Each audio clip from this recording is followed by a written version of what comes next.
अब आप इसमें देखोगे, ये मैंने खोला है Eicher Motors. Why Eicher Motors? Because अगर मैं पुराने टाइम में जाके एक मंथली चार्ट देखता हूँ तो Eicher motor has shown a phenomenal phenomenal phenomenal run. अभी मैं इसको क्या बोलूँ कि मेरा वो मूविंग एवरेज के ऊपर है, वो सब चीज़ें बात की बात है। But from a price of 20-30 rupees till a price of 3-3,500, ये तो स्प्लिट के बाद का डेटा है, shows something extra ordinary great. और 2008 के में ये इस लेवल पे था। तो 2008 और 9 के हमारे पास नंबर्स स्क्रीनर में नहीं है। आज के तारीख में 95,000 करोड़ की इसकी मार्केट कैप है, ROE ROC जो भी है। अब अगर मैं बोलूँ कि मुझे इसके नंबर्स देखने हैं तो क्या हो रहा है कि हम लोग क्वार्टरली रिजल्ट्स पे जाके अटक जा रहे हैं।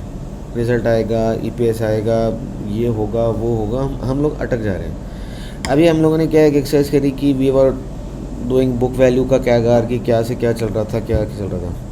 P&L में क्या है, anything which is growing at the rate of 10% और मोर is a growth company, but anything which is growing at the rate of 20% और मोर is a super growth company. और सुपर ग्रोथ कंपनी ज़्यादा समय के लिए सुपर ग्रोथ फेज़ में नहीं रहती, वो नीचे आ जाती है। ग्रोथ से यहाँ मतलब है सेल्स ग्रोथ और प्रॉफिट ग्रोथ।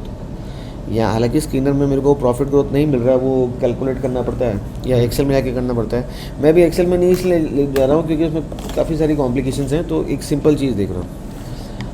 तो अगर मुझे कोई कंपनी पढ़नी है या समझनी है तो I have to find out these things, these things, these things, not drastic changes. जब वो मेरे एक बैरोमीटर से कम है, मैंने 10% इसलिए रखा क्योंकि 7-8% का मैं GDP मानता हूँ, एंड 10% इस लिटिल GDP से थोड़ा सा तो ऊपर जा रहा है और थोड़ा एक मेरे को क्वेश्चन है फॉर दैट। नो 2010 में the growth is 49.63% which is compare to 2009, क्योंकि डेटा इसमें नहीं है, which is extremely good. Again 29% because ये बेस इसका बड़ा हो गया है। तो मैं ये कहना चाह रहा हूँ कि why not go to the history and find such companies and try and study them. अभी अपन उसको ले तो नहीं सकते क्योंकि वो कहानी ख़त्म हो चुकी है। तो इसमें यहाँ जाके फाइनेंशियल्स एंड एनुअल रिपोर्ट्स हमारे पास 1997 से अभी 2009, ये रहा 2009।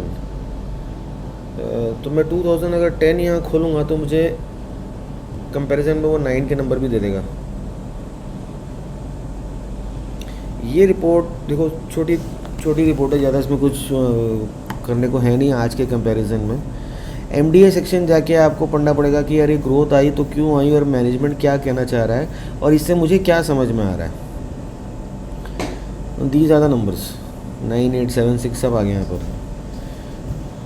यहाँ पर उसने अपना वो फाइनेंशियल ईयर भी चेंज किया, पहले वो मार्च में दे रहा है, अब उसने शायद दिसंबर कर दिया। पहले वो मार्च दे रहा था, फिर उसने दिसंबर किया, फिर उसने मार्च किया। And these numbers are in millions. Million का सीधा सीधा मतलब है कि मिलियन से करोड़ में समझना हो तो एक पॉइंट आगे बढ़ा दो। जैसे ये 1741 है ना, तो उसको 174 करोड़ कर लो। सिंपल लॉजिक अगर देसी भाषा में समझो तो 174.13 करोड़, मतलब जो मिलियन का लेवल है ना वो डॉट एक नंबर आगे बढ़ा दो, सिंपल हमारे दिमाग में आ जाएगा कि ये मिलियन हो गया। This is 1741 crores. 174.13 crore, point एक इधर कर लो। अभी जो ग्रोथ यहाँ देखने को मिली थी 49% 2010 में। तो ये 2010 और 2009, ये तो उसकी बैलेंस शीट के नंबर्स हैं।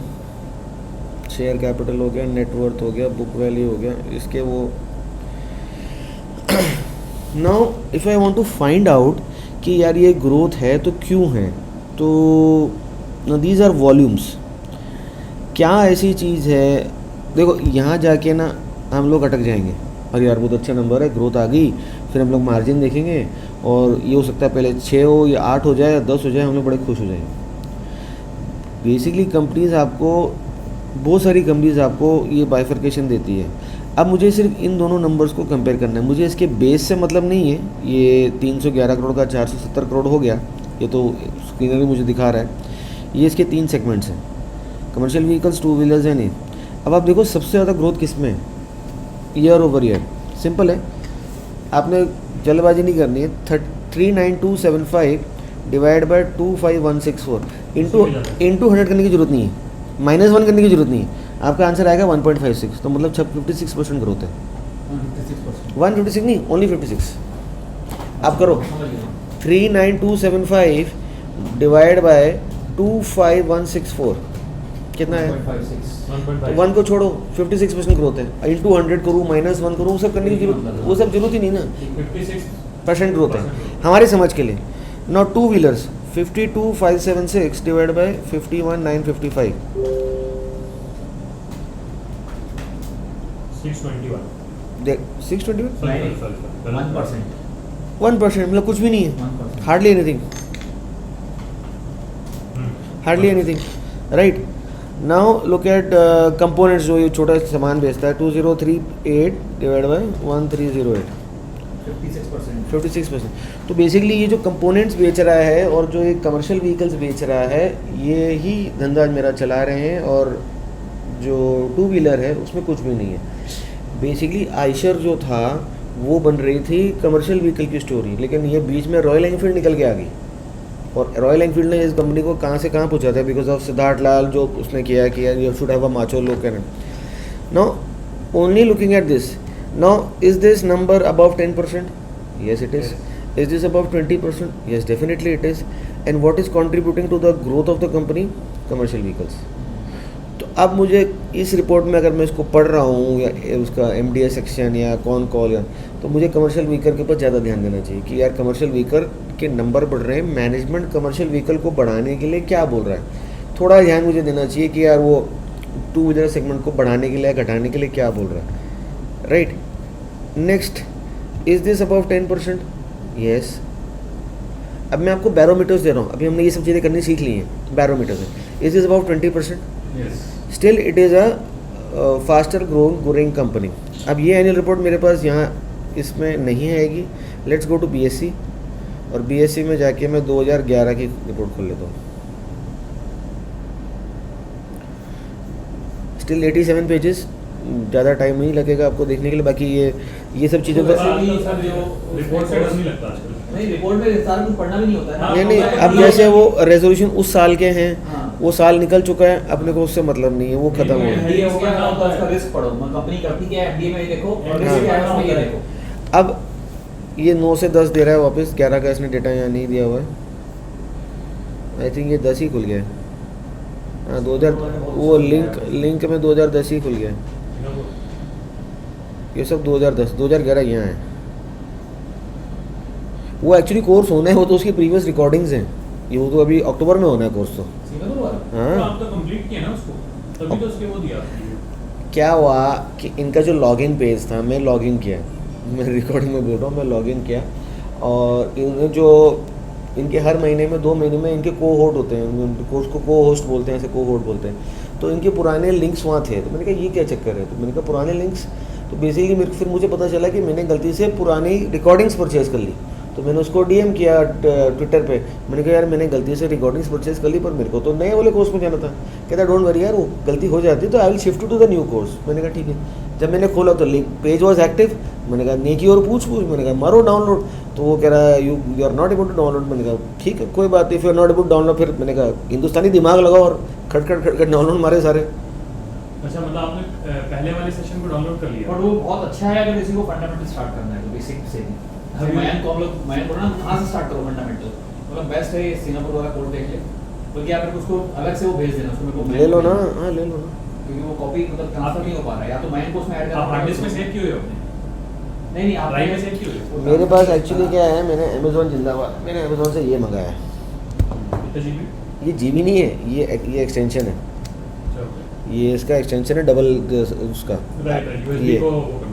हाँ, तो इसमें मैंने ये कार्ड लगा लिया 256 GB को, ये जो मेरे पास पेन ड्राइव पड़ी है लगा दिया, तो मैं सब इसमें सेव कर लेता हूँ। हार्ड डिस्क है, इसका भी आता है ना, हाँ आईफोन का भी आता है। हाँ आता है ना, आता है। एक इसका पेन ड्राइव भी आता है जो वो चलता है, एक 1 TB का जो होता है, हाँ? ये हार्ड डिस्क के मतलब क्या वो तो सब, हाँ आते हैं मुझे पता, ये भी है, ये भी भी है ना? ये उसमें चला जाता है। इसमें डेटा ये आईफोन के लिए इसमें डेटा वाला वीडियोस के लिए सेल्फ से डाउनलोड हो सकता है तो उसमें हाँ हाँ दे दूँगा मैं तो ये लगा के वो लगा कि इसमें बैकअप कर दूँगा ना। क्योंकि वो अगर वॉच करना है तो हमको ग्रुप से ही करना पड़ेगा, इसमें आ जाएगा। नहीं तू भेज देंगे ना वाला। यार ये बात बोलूँ मैं भी बहुत देता हूँ बस सच्ची बोल कितने दिन चल लोगे। वही वाली बात है ना, फिश पकड़ना सिखा दो, हाँ बार बार फिश सर्व। अरे अब अपन बिजनेस समझ के करते हैं तो एक मार्केट कितना भी फॉल आ जाए शेक नहीं होता, करता और खरीद लो। अगर हाँ। आपने जैसे पढ़ा कल एक हुआ है- रिपोर्ट पढ़ा मैं, वो जो कल किरण सर ने भेजी जिसमें वो केला ने और उसने बताया शॉर्ट माइक्रो कैप अच्छा कैसे पिक करते हैं। अच्छा आर्टिकल था वो, क्लियर उसने बोला भेजना मैंने देखा नहीं मेरे को भेज बहुत ब्यूटीफुल आर्टिकल देना मैं पढ़ लूँगा। बोलता है कि आप डिप माइकिंग स्टॉक को जब आप पढ़ते हो तो क्या आप उसको पढ़ रहे हो तो ये सोचोगे आप उसको डिप में बेचोगे कि बीच डिप में खरीदोगे, आपका क्या मेंटालिटी है सर ये सब चीज़ें पता है क्या है हालांकि मुझे किरण सर का इतना आइडिया नहीं क्योंकि एक बार ही मिले बात होती रहती है। नहीं समझ गया ईटी का आर्टिकल है प्राइम का। किरण सर की जो लावे से जो कन्वर्सेशन हुई है उसमें मेरे को एक चीज़ समझ में आई है कि वो वैल्यूशंस को इतना महत्व नहीं देते। और किरण सर हाँ मेरी भी जो बात हुई है उसमें यही बोलते हैं। हाँ वो वैल्यूशंस को इतना महत्व नहीं देते पर मेरे हिसाब से वैल्यूशन इज़ इम्पॉर्टेंट। सी अगर मैं एशियन पेंट्स भी ले रहा हूँ which is a superb company, अगर मैं बजाज फाइनेंस भी ले रहा हूँ which is a superb company चाहे D Mart and if I try to buy it at a very extreme price still does not matter. If my time horizon is 10 years, 20 years, that will take care of itself. But if my time horizon is 2 years, 3 years, I will have trouble. Simple सी बात है। और valuation करने का कोई fix तरीका नहीं है। मैं आपको क्यों बोलता हूँ, मैं क्यों कॉन्फिडेंट हूँ 210 के आसपास आता है आइसमेक लेने में, क्यों कॉन्फिडेंट हूँ? बिकॉज जो मैंने वैल्यूएशन करा है आइसमेक का around 180 to 210 is the fair value. इससे नीचे मिलता है, इससे हाँ इससे अगर मुझे नीचे मिलता है then I have margin of safety. कहानी यहाँ पर क्या है, आइसमेक में 2-3 पैटर्न्स हैं। पैटर्न्स आर कैपेक्स पैटर्न तो ऑब्वियसली है ही, उसने अनाउंस कर ही दिया। Small in size which is small market cap and big in market share. अभी क्या है कि इसका मार्केट शेयर नहीं पता चल रहा। बंदा वो अभिषेक जी मिल के भी आए, नहीं पता चल रहा। एक सेकंड क्या कह रहे हैं? हाँ बैठो आ जाएंगे हाँ पंडित जी हाँ लो ना कितने दूँ? कम से कम 2-3 हज़ार का दे 3,000 का दे। पानी की 2-3 बॉटल दे दो। हाँ पानी की 2-3 बॉटल दे दो। वो ठीक है। गुजरात फ्लोरोकेम का जो इवेंट जो बनाया था मैंने आपको जो शेयर किया था उनको भी किया था just to get different views.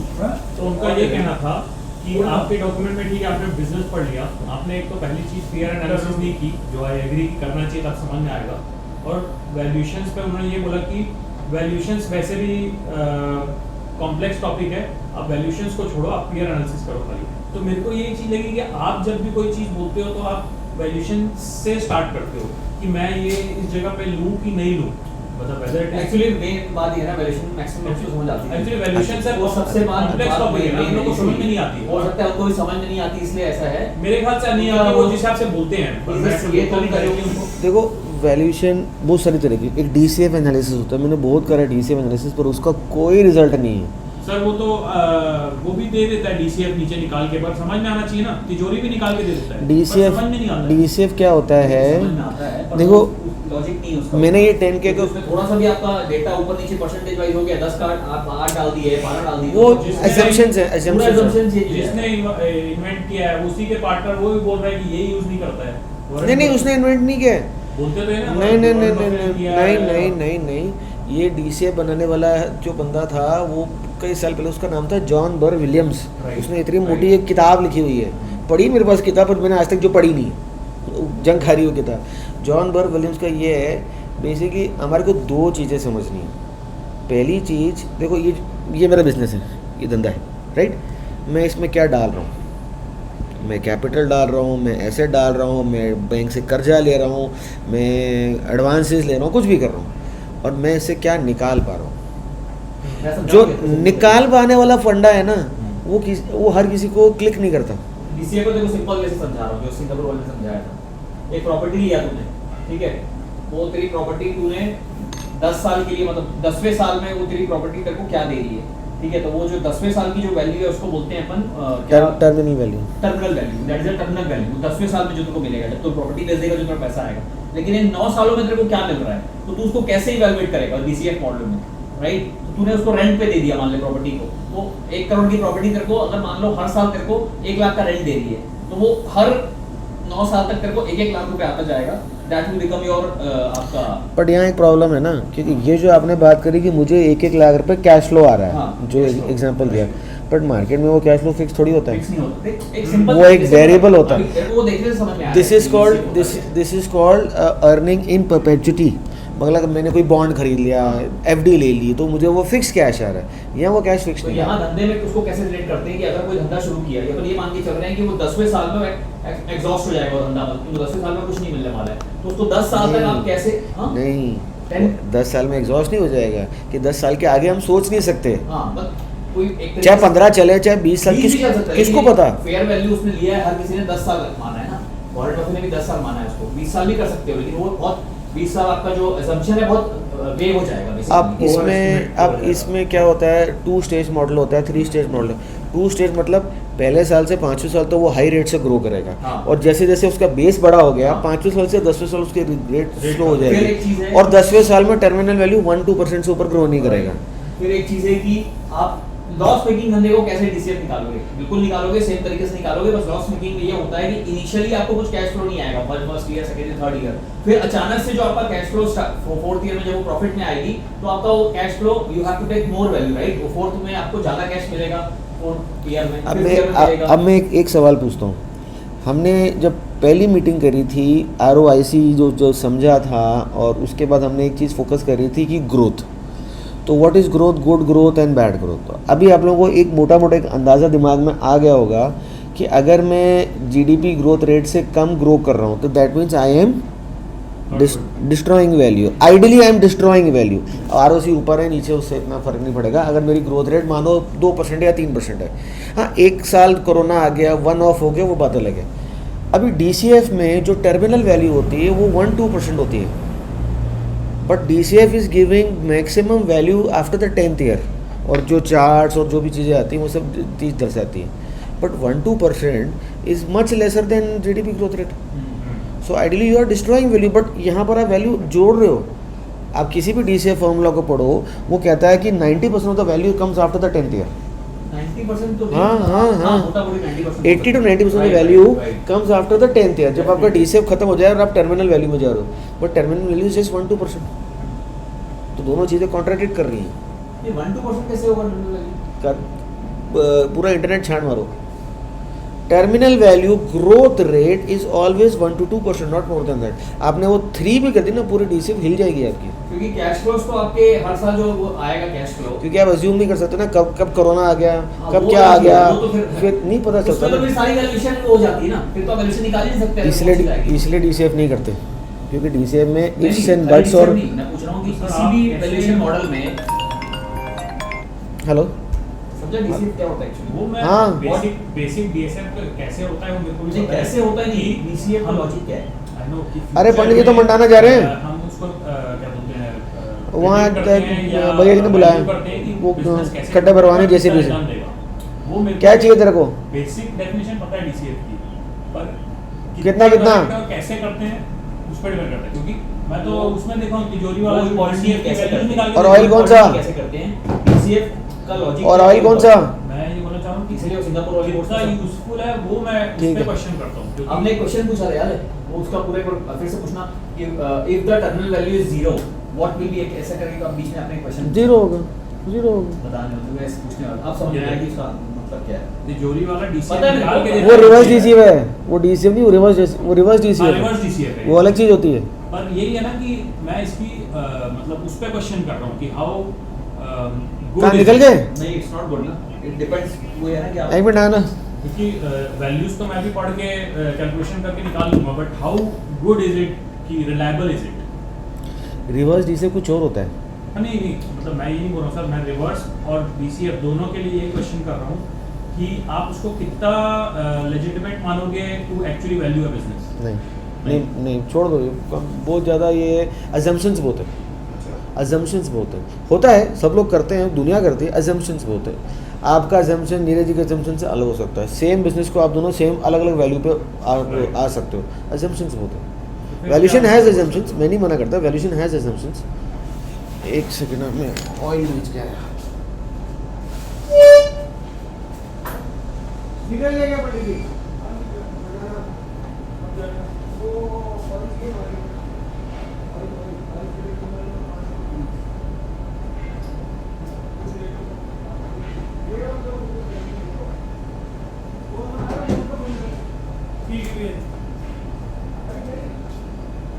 गाड़ी नहीं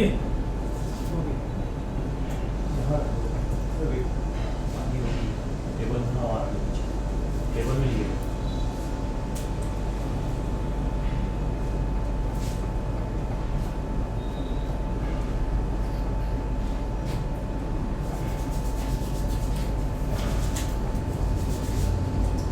तब यही कहना है कि वो यूजफुल इसलिए नहीं है क्योंकि उसमें अजम्पशन बहुत हाँ होता है। वही तो है।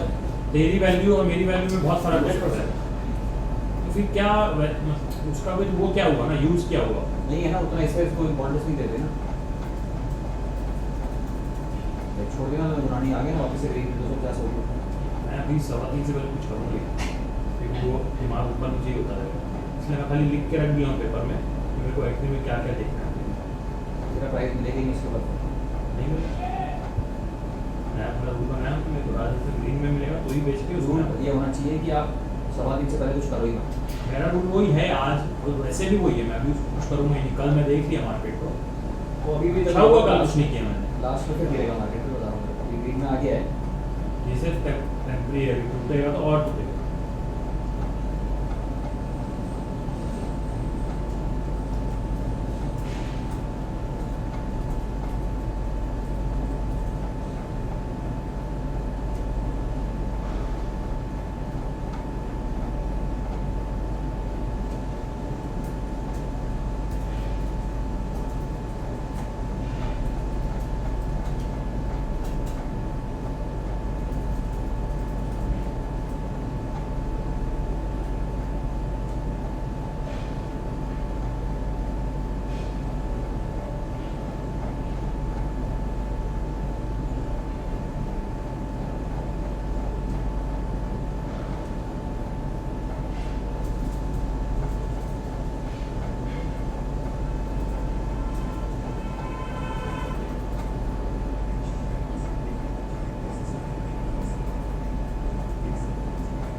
देख रहा है कितनी डेस्परेसी है इधर में भी। क्या आज जो फिर जो एक और वो निकाले क्या कोच के लिए, जो वो निकाले क्या नहीं देखना, जो कोच का जो इंसेंटिव का हुआ है कहाँ में आया कि रगड़ दे 3 दिन और आखिरी के 3 दिन रगड़ ले कोच लोग, हाँ। और जितना इनकम ला सकते हैं प्लेटफॉर्म के लिए लेके आए, वो इसलिए तो निकाले 20% ना। हैं? आज का जो 20% है वो ना। अरे क्लाइंट का नहीं, कोच का। एक तो जो पहले 12 से 18 को पढ़ते थे, सर उसी से पता लग रहा है कि कितनी डिस्परेसी चल रही है। तो नहीं हुआ ना उसमें।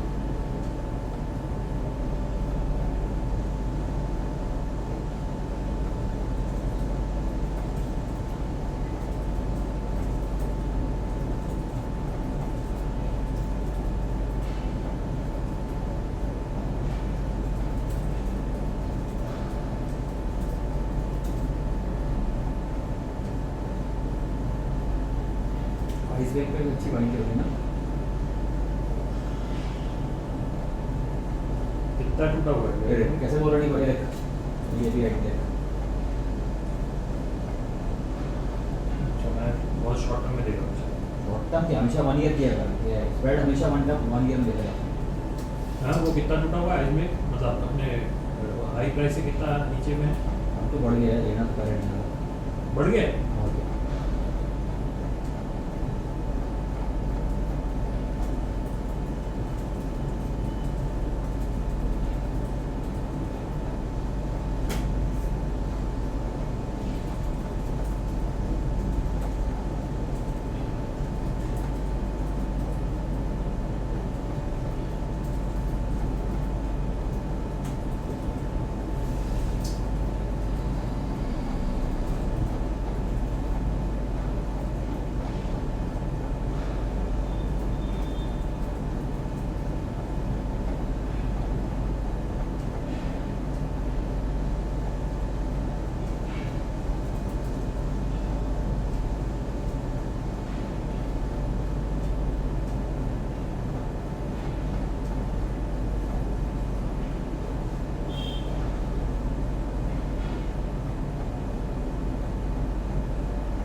कोटक में दिखाता ही नहीं आईपीओ, कोटक में से आईपीओ ही नहीं है।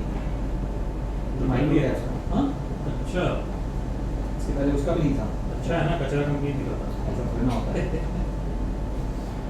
फिर इसमें रिपोर्ट कहाँ से निकलती है? होटल में रिपोर्ट निकालनी है पेमेंट को। काय के लिए?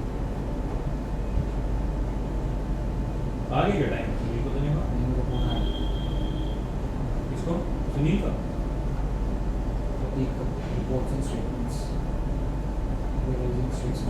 प्रतीक प्रतीक मतलब ये सीए अपना।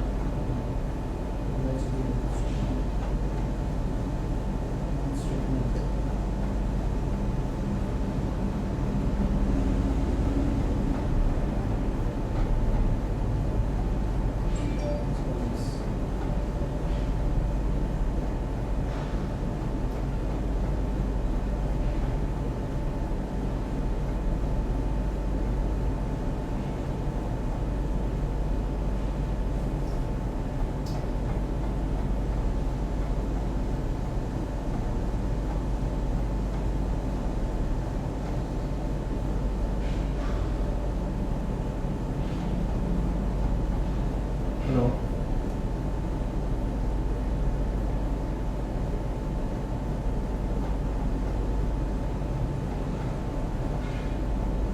हाँ लड़की ये बोल रहा है।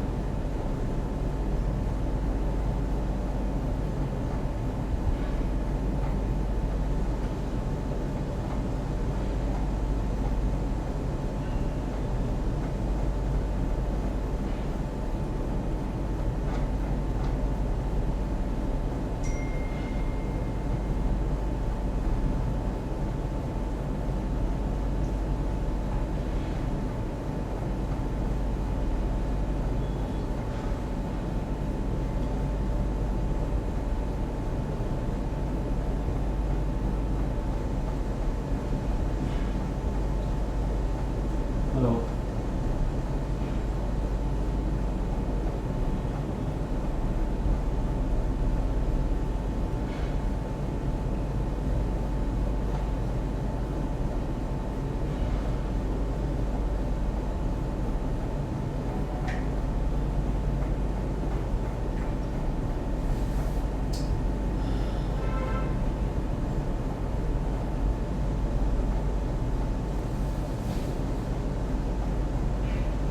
हेलो।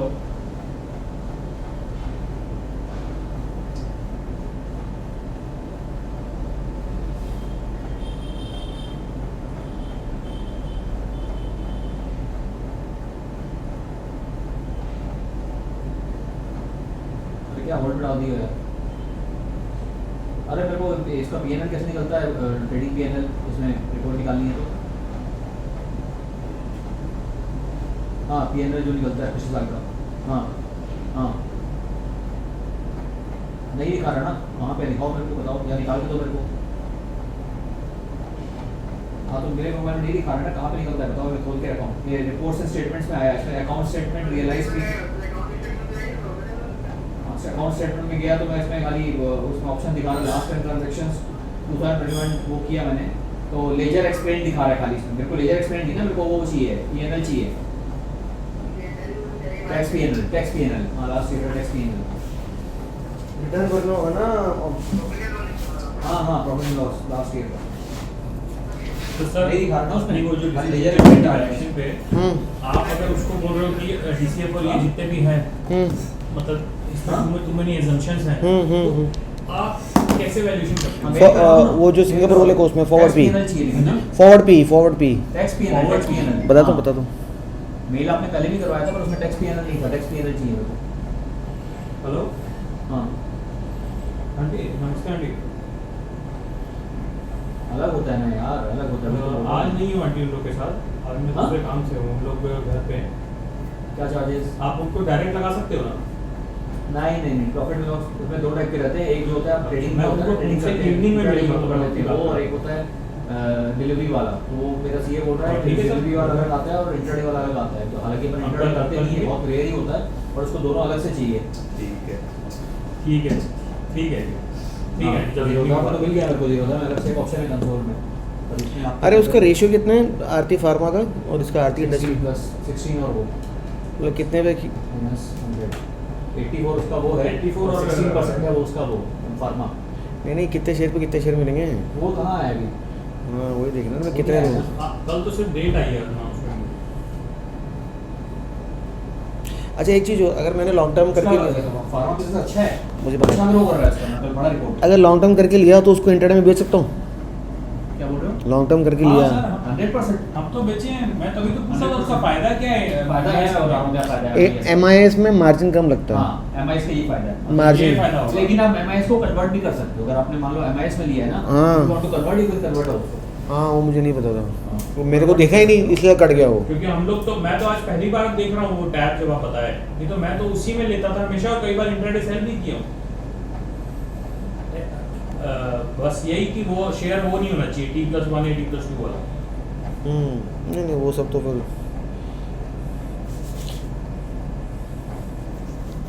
अब उस पॉइंट पे आते हैं अपन जो आप बात कर रहे हो। Yes, sir. अब जो अपन ने 9 और 10 में देखा था, अब 10 और 11 में देखो जरा, कमर्शियल व्हीकल एंड आप देखो टू व्हीलर का क्या फ़र्क पड़ा, और आपके कंपोनेंट्स में।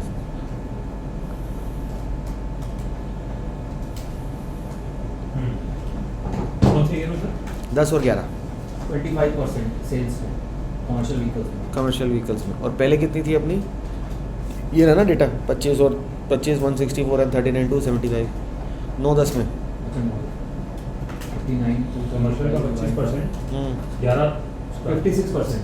तो ये कमर्शियल की सेल्स स्लो डाउन होगी, और टू व्हीलर कौन से की year? टू व्हीलर्स की बढ़ गई, growth rate। 1% थी, 0. हाँ 1.1% थी, 74 626 डिवाइड बाय 52 5 से 576। 76, ये हो गया 42%, ये जंप कर गई टू व्हीलर से। अब अगर मेरे पास ये प्रकार का ऐसा डेटा सारी टू व्हीलर्स या सारी इंडस्ट्रीज़ का हो, और इसमें मैं प्लॉट कर सकूं कि किसकी ग्रोथ कहाँ जा रही है, and if I get a picture like this, कितनी क्लैरिटी आएगी, कितनी क्लैरिटी आएगी। और ये जो है आपका 2038 से 2817, ये जो डेटा है ना, if a programmer can pick up this excel this table and put it into excel sheet. 38%, ये कम हुआ है ना, पहले ज़्यादा था, 56% वाला है। ठीक है, अब आप केवल ये टू व्हीलर को 9-10 में 1% था, 10-11 में 46% की ग्रोथ है। अब आप इसको 8-9 में देखो, 8-9 में टू व्हीलर को, ये एक्चुअली अप्रैल 2008 टू दिसंबर 2008 नहीं, उसके पहले वाला, क्योंकि वो मंथ चेंज हुआ ना उसका अकाउंटिंग ईयर। तो 38,528 एंड 51,955, हाँ, तो 18%। 18%।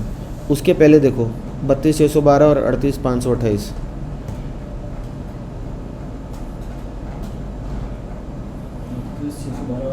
38,528 डिवाइड बाई 32,612, 12%। वो तो 18% आ गया सर। 32,612 divide by 30,777।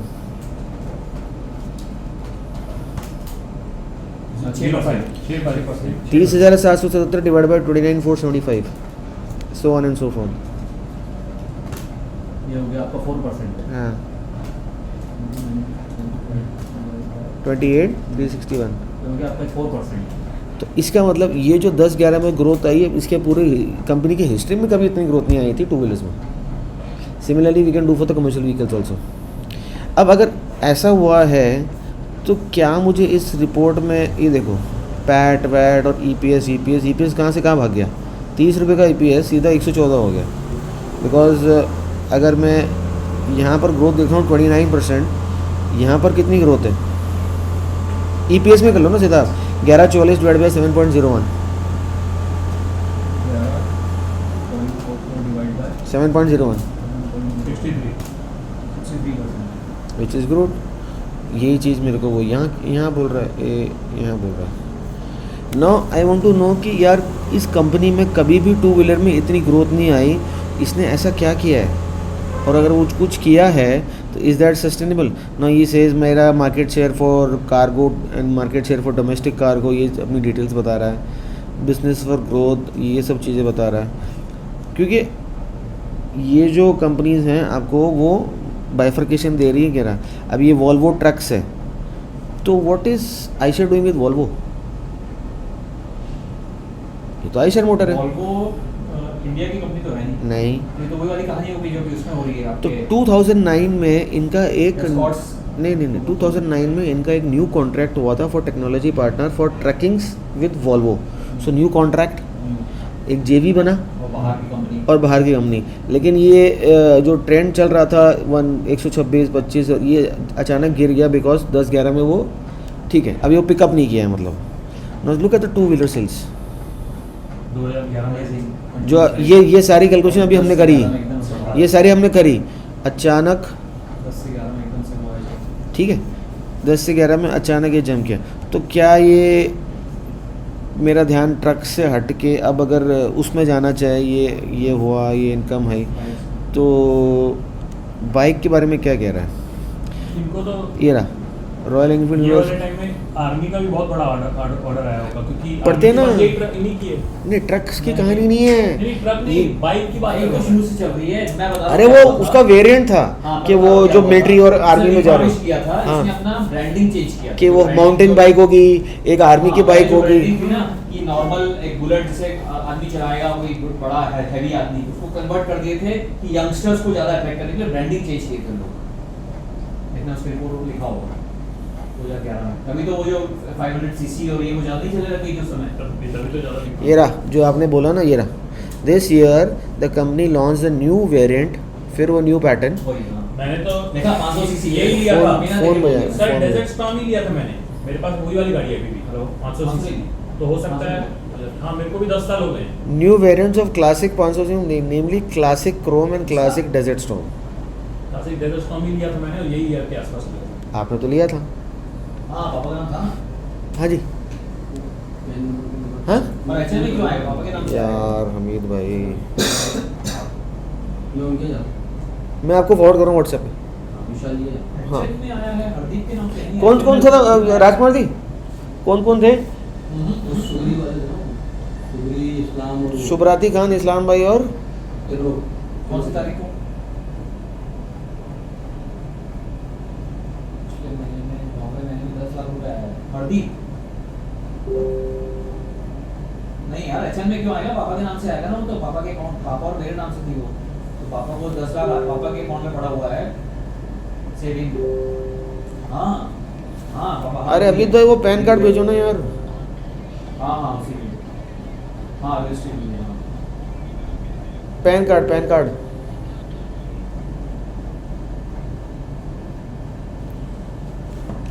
देखा सही चीज 500 सीसी और वो जो आप फोटो देखोगे वो डेजर्ट स्टॉर्म वही वाली ये वाली अपने पास नीचे नीचे करके करके देखोगे अभी लिए थे इसको। 2011 में ही लिए थे, ये वाली 10 साल हो गए। अरे ये क्यों लिए थे? इसका शेयर ले लेते ना 2011 में। जितने पैसे की ये लिए थे उतने पैसे का वो ले लेते ना। यही था ना सवा लाख की आई थी इसका तब। तो 1.25 लाख के शेयर ले लेते ना। अरे इसका तो अभी भी आता है, जो किसी ने हाँ। अगर 2001 में 50,000 की बुलेट ली होती है और 50,000 के शेयर लिए होते तो वो 4.5 करोड़ के होते। इसका बीच में आया था। महाराज सर कौन सा कर रहे हो? ये धक्का धक्का धक्का धक्का।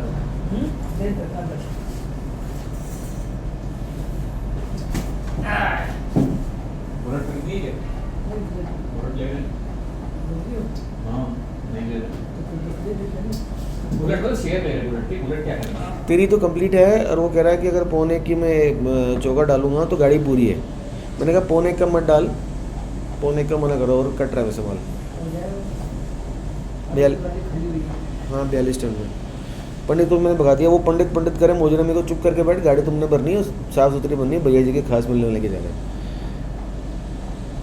अच्छा, now they are saying both urban and rural markets continue to grow, urbanization is expanding और डिस्पोजेबल इनकम, हायर इनकम, ये सारी कहानी तो जमाने से चली आ रही है। ठीक है, so the reason was new variants and able to sell more, and इसके साथ साथ जो स्पेयर पार्ट्स थे न्यू। नाउ दिस वॉज और and new high in the growth of bikes. तो न्यू पैटर्न बहुत काम आता है। न्यू पैटर्न का नंबर में भी वो रिफ्लेक्ट कर रहा है। ठीक है, अब ये नंबर्स में अब यहाँ पर ग्रोथ कितनी है? 12%। Now it's not a super growth company, now it's a growth company, right. यहाँ पे मेरी डी ग्रोथ है, 497 से 475 आ गया। Let's go and look eight 2012।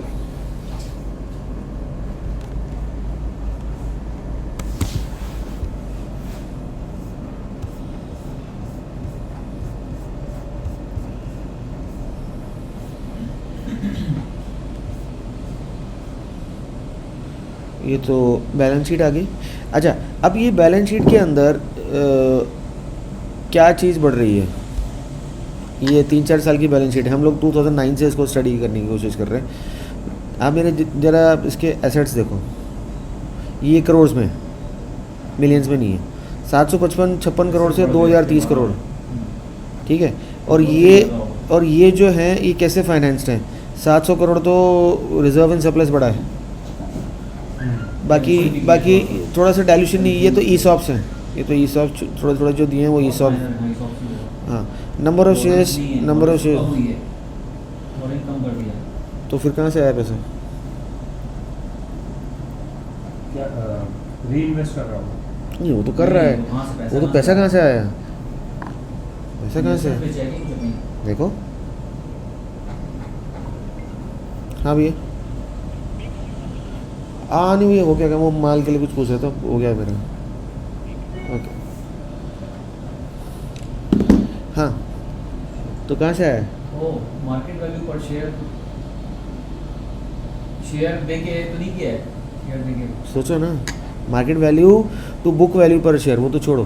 Book value से मतलब वो प्राइस टू बुक वैल्यू, वो एक ही बात है। प्राइस टू बुक वैल्यू बोलो, या 1.6 था या 4.5 हो गया। मार्केट कैपिटलाइजेशन 7,500 करोड़ हो गया। कर्जा कुछ है नहीं। रिजर्व्स 1042 से 1727 हुए, तो मोटा मोटा 650-700 करोड़। लेकिन अगर मैं देखूँ तो मेरा जो ग्रॉस ब्लॉक है, ये ग्रॉस ब्लॉक है। नेट फिक्स एसेट्स मेरे 375 से 1495, 1000 करोड़ के नेट फिक्स एसेट्स है। 700 करोड़ मेरे को रिजर्व से है। 400 करोड़ से 1500 करोड़ हो गए। हाँ, देखा जाए तो 400 से 15 यानी कि 1100 की इन्वेस्टमेंट। 700 मेरे को इससे मिल गया, बाकी थोड़ा बहुत इससे से मान लो 50-100 करोड़ मिल रहा होगा 700 किससे मिल गया? रिजर्व से हाँ। और रिटेन अर्निंग से, हाँ। ठीक है। तो इस पीरियड में इसकी ROE तो आपको पता ही है क्या थी, 32%, 45%, 35%। तो मैं जो भी रिटेन कर रहा हूँ उसको इस परसेंट पे कंपाउंड कर रहा हूँ, विच वॉज गुड। नाउ फंडा मेरा यहाँ पर ये पूछने का है, बाकी का पैसा कहाँ से है? 1100 की इन्वेस्टमेंट है, 700 मेरे को रिटेन प्रॉफिट से मिल रहा है, 50 करोड़ मेरे को उससे मिल रहा है, ईसॉप से मिल रहा है। बाकी कहाँ से आया? हाँ सर, हाँ तो कॉल में था। माइनॉरिटी इंटरेस्ट इसमें लिखा रहा है। माइनॉरिटी इंटरेस्ट क्या है? हाँ, शुक्ला जी, फोमो। ठीक है। माइनॉरिटी इंटरेस्ट क्या है? माइनॉरिटी इंटरेस्ट क्या होता है कि अगर आप किसी कंपनी में कोई स्टेक होल्ड करते हो जो 50% से ज़्यादा नहीं होता है, जैसे आपने इनकी कंपनी में मान लो 20% स्टेक है, तो इनकी कंपनी का 20% प्रॉफिट आपका हुआ, so you are a minority in his company. So I share might be holding some investments in some other company जो जहाँ पर ये प्रमोटर नहीं है, दैट इज़ माइनॉरिटी इंटरेस्ट। तो वही से तो नहीं लाया क्योंकि वो बड़ा है वो। अगर वो बड़ा है, माइनॉरिटी इंटरेस्ट बड़ा है, so this is an minority interest अगर बड़ा है तो इसका मतलब ये है कि उस कंपनी को आपको इतना पैसा दिखाना कि उस कंपनी के शेयर की वैल्यू बढ़ी है। हाँ, तो आपको पैसा थोड़ी मिला है, उसे बेचा नहीं उसको। वो तो मिलना नहीं, वो तो अक्रूड है ना। ये जो पैसा लाया है वो लाया है ये नेगेटिव वर्किंग कैपिटल, अच्छा एडवांस में लाया। एडवांस में लिया है। तो यहाँ एक और पैटर्न आ गया, एडवांस फ्रॉम कस्टमर्स। तो ये उसमें कैसे पता चलेगा बैलेंस शीट में? ये इसको आपको करने के लिए अगर आप बैलेंस शीट में जा रहे हो तो आपको ये एक्चुअली ये बैलेंस शीट नहीं है, ये तो कंपैरेटिव बैलेंस शीट जो बहुत अच्छी चीज़ें जो दे रहा है, हालांकि कोई देता नहीं है। आपको क्या करना पड़ेगा, आपको जाना पड़ेगा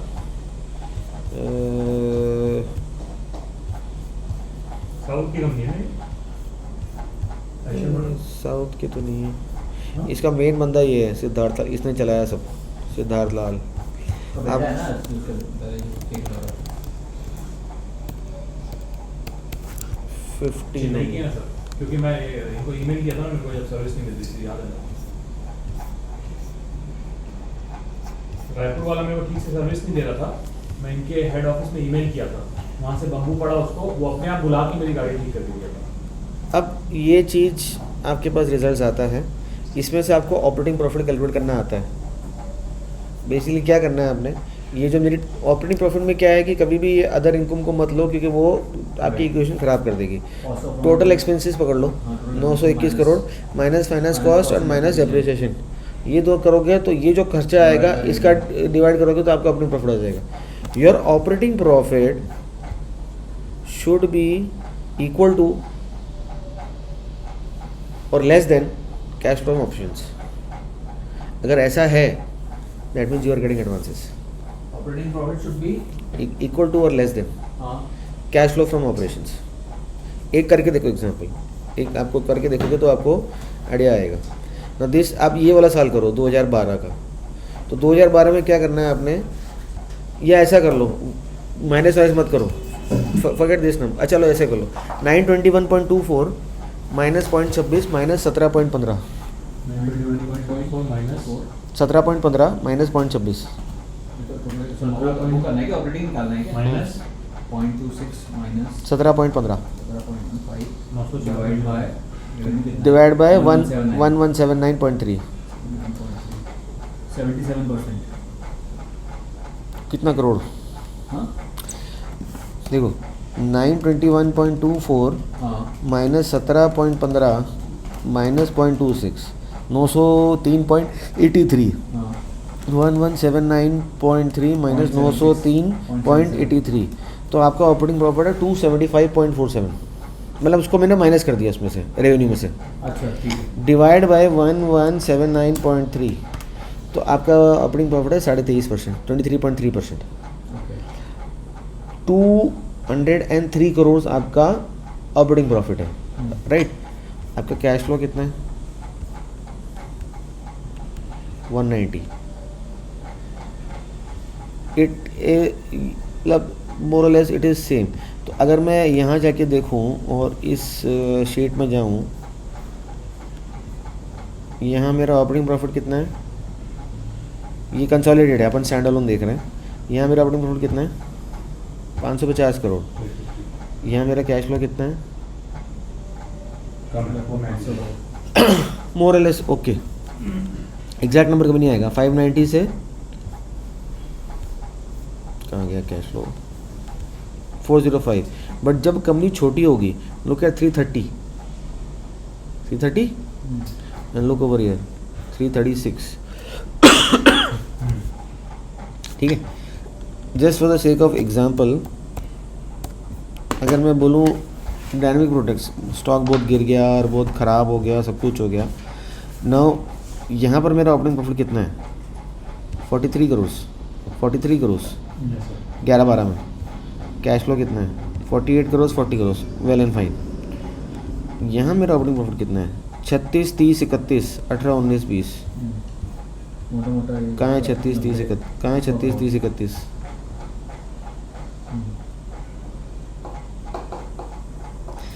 मतलब मेरा इन्वेंट्री डे मुझे मार रहा है, कुछ ना कुछ वर्किंग कैपिटल में कुछ ना कुछ मुझे मार रहा है। और अब अगर मैं आप देखो कि ये नंबर्स यहाँ से लेके यहाँ तक, 2011 से लेके 2020 तक कितने हैं? 10 11 10 11, फिर 17 18 17 18, फिर 25 30। कहाँ है वो उस लेवल के cash flows? No look at this business Eicher जो आप देख रहे हैं, एग्जैक्ट नंबर नहीं, 19 20 आगे पीछे। Look at these numbers. चलो इसको थोड़ा इजी कर देता हूँ आपको मैं।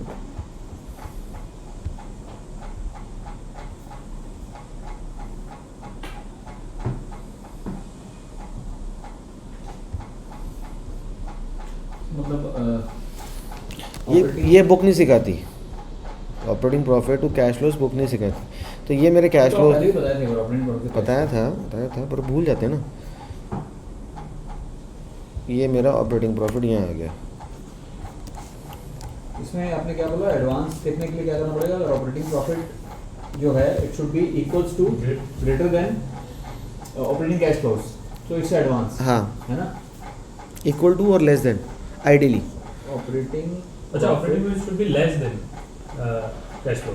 कैश फ्लो ज़्यादा होना चाहिए, मतलब 80 से 120% की रेंज है। अगर वो 80% से 120 में थोड़ा ऊपर नीचे हो रहा है तो काम होता है। Operating profit equals to less than cash flow 80% to 100% of cash flows. 80 से 80 to 100% ऑफ कैश फ्लो। हाँ, ये देखो, ये एडवांस दैट मीन्स आपको एडवांस फ्रॉम कस्टमर्स आ रहा है। अब मैंने ये आपका ऑपरेटिंग प्रॉफिट है, ये लाइन ऊपर वाली, और ये आपका कैश फ्लोज है।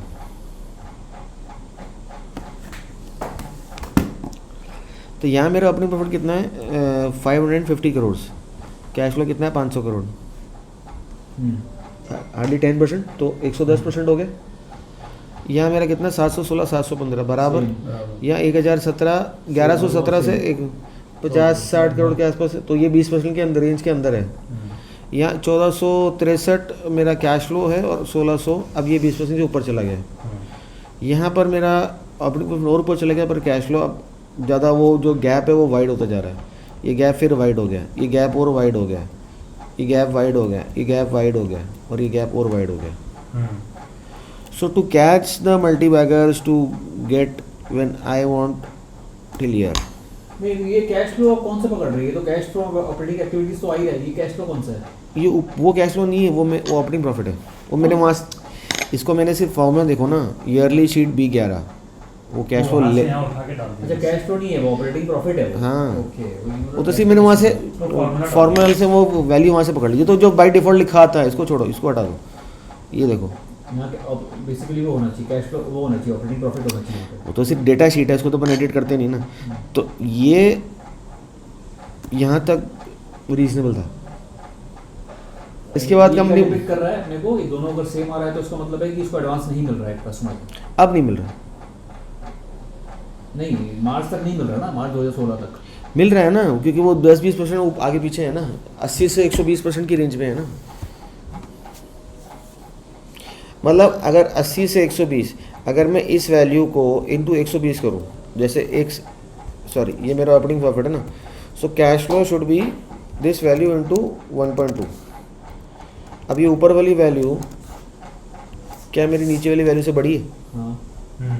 तो I am in good hands.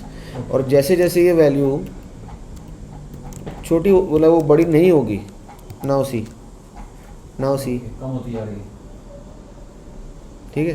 तो नाउ सी नहीं, मतलब ये तो समझ में आ गया, लेकिन कम हो रही है तो इसका मतलब एडवांस तो नहीं मिल रहा है, बट वो इसका मतलब है कि वो धंधे में जो पहले स्ट्रेंथ वर्किंग कैपिटल थी, पैसा फंस रहा है इसका मतलब। हाँ वो वर्किंग कैपिटल जो भी है, पर धंधे में जो पहले स्ट्रेंथ थी, हाँ। आज की तारीख में वो स्ट्रेंथ नहीं जो पहले थी जब वो ग्रोइंग बिजनेस था।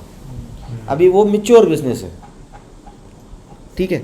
और इसके लिए मैं एक चीज़ और भी देख सकता हूँ कि ये जो मेरा यहाँ पर है, ये कितने दिन का एडवांसेस हैं, ये यहाँ तक नेगेटिव वर्किंग कैपिटल साइकिल चल रही। क्यों? क्योंकि मैं पेबल्स को लेट कर रहा हूँ।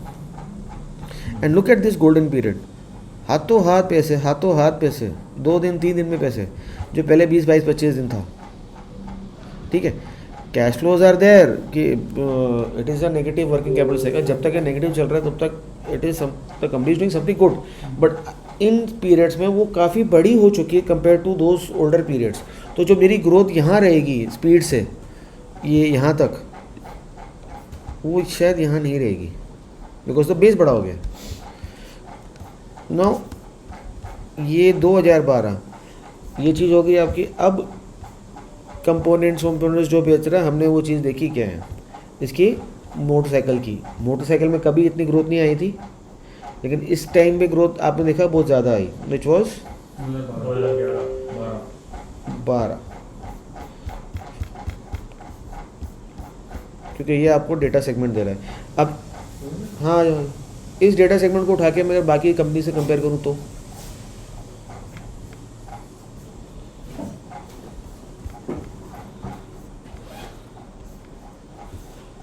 वो कॉर्पोरेट बैंकिंग के लिए है ना।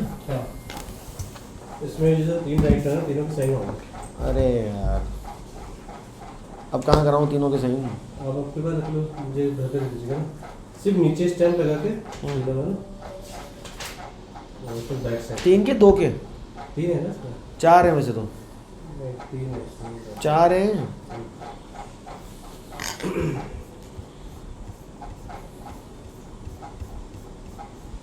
तीन की करवा दीजिएगा आपको। ये है, एक तो आपके हो गए पवनीत जी और सुरेंद्र पाल सिंह जी। स्टैम्प कहाँ लगानी? पेंसिल है ना, टिक कर दूँगा। पेंसिल तो नहीं है, पेन है। तो मैं टिक कर दूँगा। सील साइन होगा सबका है ना। ठीक है।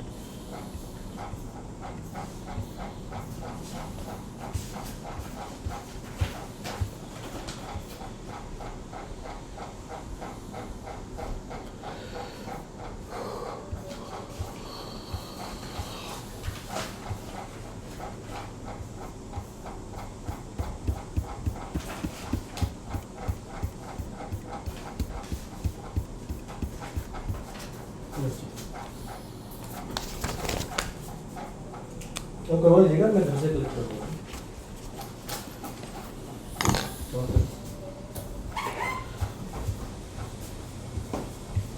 कहाँ है वो टेबल?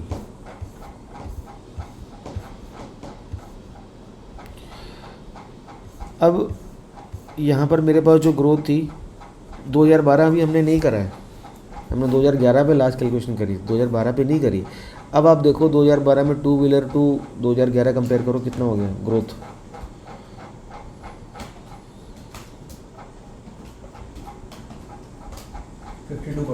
जो पहले की 41% से भी ज़्यादा स्पीड पकड़ ली। और अब आप कमर्शियल व्हीकल की देखो, वो स्टैगनेट हो गया, वो कम हो गया, वो कम हो गया, और आपका कंपोनेंट्स भी कम हो गया। कंपोनेंट भी कम हो गया, ठीक है, लेकिन यहाँ कोई प्रोडक्ट सेगमेंट कंपनी दे नहीं रही। अगर प्रोडक्ट सेगमेंट होता और मेरे को सेल पता चलती और यहाँ पर मेरे पास ये चीज़ मिल जाती कि कितने नंबर ऑफ़ यूनिट सेल हो रहा है, तो मुझे प्राइस पर यूनिट का एक अंदाज़ा लग जाता। सेग्रीगेशन होता अगर सेग्रीगेशन होता सेगमेंटल सेल्स का, तो उसमें होगा ना सर, एआर में तो होगा। AR ही तो खोल के बैठाऊँ, नहीं इसका उसमें होगा ना, क्या बोलते हैं आपका, कैसे वक्त पुराना दिखाएगा लेकिन वो तो फिर उसके लिए BS में जाकर ढूंढना पड़ेगा। अब ये मेरे को चाहिए सेगमेंटल, अब उससे आप प्राइस पर यूनिट दिखा सकते हो, मतलब समझने की बात है। तो अब जो कमर्शियल व्हीकल की कहानी थी, स्पेयर पार्ट्स की कहानी थी, अब वो कहानी आ गई रॉयल एनफील्ड पे, और ये नंबर्स मेरे को यहाँ देखने चाहिए। तो इसलिए अगर मेरा ये बेस बड़ा है, इस बेस में से कितनी सेल एनफील्ड की और कितनी सेल कमर्शियल व्हीकल्स की है वो मुझे नहीं पता चल रहा अभी, जब तक मेरे पास सेगमेंटेड नंबर्स नहीं है। और अगर इसमें से मैं कमर्शियल व्हीकल की निकाल दूँ और केवल एनफील्ड की सेल रखूँ, तो कंपनी को ऊपर कौन ले जा रहा है? अभी यहाँ पर वो लो ग्रोथ कंपनी है, मतलब सुपर ग्रोथ नहीं, ग्रोथ कंपनी है। लेकिन अगर मैं वो कमर्शियल व्हीकल का निकाल दूँ तो हो सकता है फिर वो सुपर ग्रोथ कंपनी में आ जाए, अगर मेरे पास वो सेग्रीगेशन हो तो। अब ये यहाँ पर आ गई problem. Now this is acting like a mature company. इसके साथ साथ आपको ये भी देखना है, अच्छा तो 475 से मेरा प्रॉफिट 525 करोड़ हो गया, तो 525 डिवाइड बाय 475 कितना परसेंट ग्रोथ है? 475 से लेके 10.5%, which is control, which is close to 10। ये रहा ना, मतलब EPS आपका 12.01 से 14.5 पहुँच गया, which is also GDP growth rate, and the sales have gone to be below GDP। Now this is acting as a mature company. यहाँ इसका माल शायद नहीं बिका या क्या हुआ, वो हमको जाके देखना चाहिए और उसके बारे में समझना चाहिए कि कंपनी क्या बोल रही है। अभी वन ऑफ ट्रेंड है, मार्केट उसको धक्का ले, हो सकता है उसको जूता नहीं मारे, लेकिन अगर ये वन ऑफ ट्रेंड परमानेंट हो जाता है और मुझे नंबर्स में दिखने लगता है, तो फिर एक सवाल आता था ना कि आप कैसे जजमेंट ले वो कि मेरे को कंपनी को बेचना है कि नहीं बेचना है। ना लुक एट माई एसेट्स, 1496 से 2119 नेट एसेट्स, वो तो ग्रॉस तो चलो डेप्रिसिएट तो क्या आ जाएगा, कितना परसेंट बढ़ गया करोड़ में? 1496 से 2119, 42%। तो कैपेक्स क्या है? 42% मेरा ब्लॉक पड़ता है, तो कैपेक्स क्या है? इन्वेंट्री बढ़ी, ये सब चीज़ें बढ़ गई, कैश इन हैंड भी है, सारी चीज़ें आ गई। नो मोर डाइल्यूशन। रिजर्व्स कितने बढ़ गए? 1727 से 2116,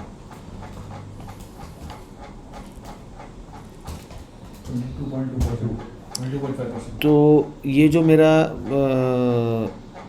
600 700 सवा 700 करोड़ का जो कैपेक्स है, मोटा मोटा 400 करोड़ तो प्रॉफिट से फाइनेंस्ड है।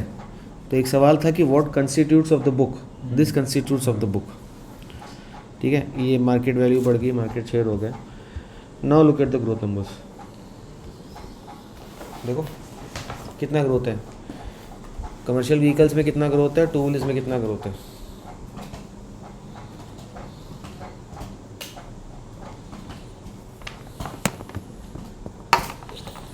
ग्रोथ है टू व्हीलर में।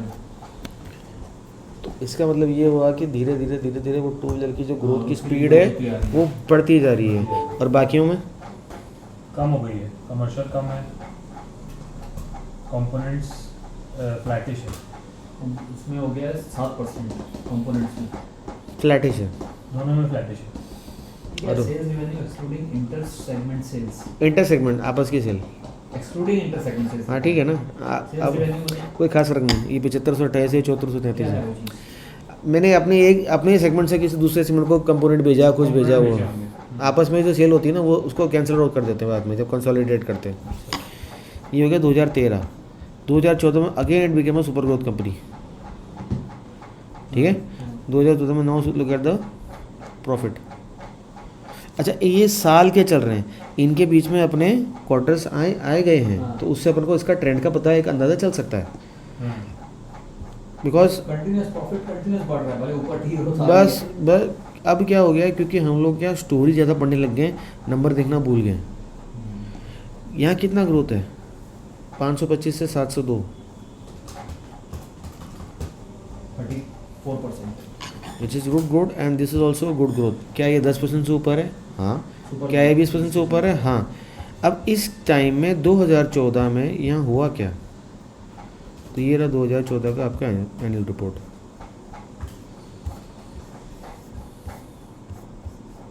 ये सारी चीज़ें पढ़नी होती हैं, आपको बताइए। Now look at your assets. 2119 से 2728, पहले 42% कुछ ग्रोथ था एसेट्स में। 29%। ठीक है, and now look eight equity. यहाँ इक्विटी ज़्यादा नहीं बढ़ी है, तो हो सकता है डेप्ट वेप लिया कुछ करो, मतलब किससे क्या चीज़ उसने डेप्ट से कितना उसने, या मार्केट वो एडवांसेस से, या उस उसने अपने एसेट्स को फंड किया है। अब अगर यहाँ मोटरसाइकिल में ग्रोथ आती है, हालांकि नंबर में भी नहीं देखे अभी, अगर यहाँ मोटरसाइकिल में ग्रोथ आती है और ट्रक में नहीं आती, तो इसका मतलब ये भी है कि ये जितना भी कैपेक्स हो रहा है ये मोटरसाइकिल में हो रहा है। So these are the numbers. बाप रे, कट गया टू व्हीलर।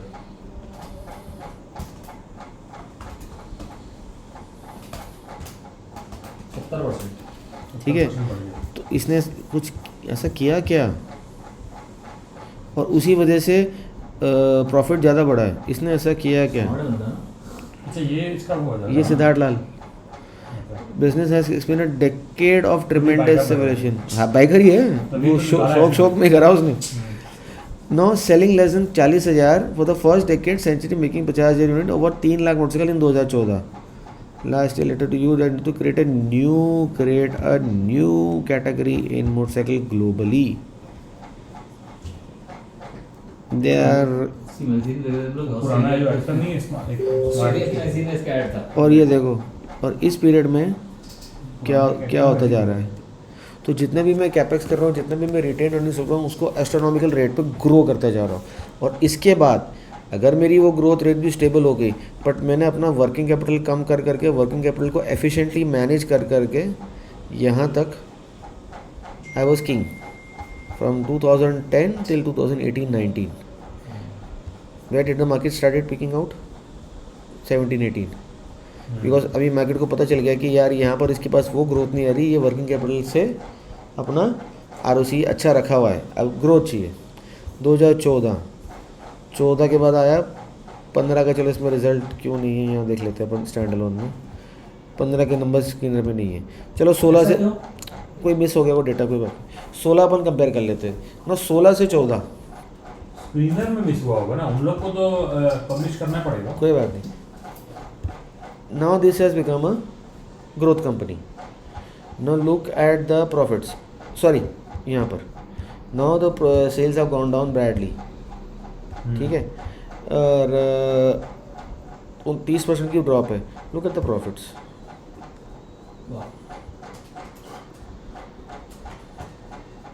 प्रॉफिट डबल हुआ है फिर भी 90%, 90.5% बढ़ गया। क्योंकि यहाँ पर मेरे पास अदर इनकम है 326 करोड़ की, जो यहाँ नहीं थी। One of. ठीक है, तो मोटा मोटा 200 करोड़ की मेरे पास अदर इनकम है, तो 1300 में से 200 भी निकाल दे तो 1100 तो बचा।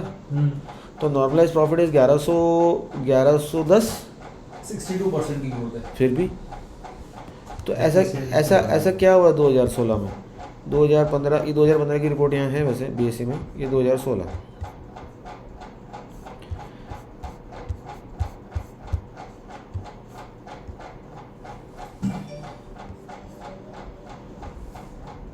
अब यहाँ पर मैं कोई मेरे वो एसेट एक्सपेंशन भी ज़्यादा हो गई, 2700 से 3300 हो गई। चलो क्या चीज़ में कर रहा हूँ देख लूँगा मैं।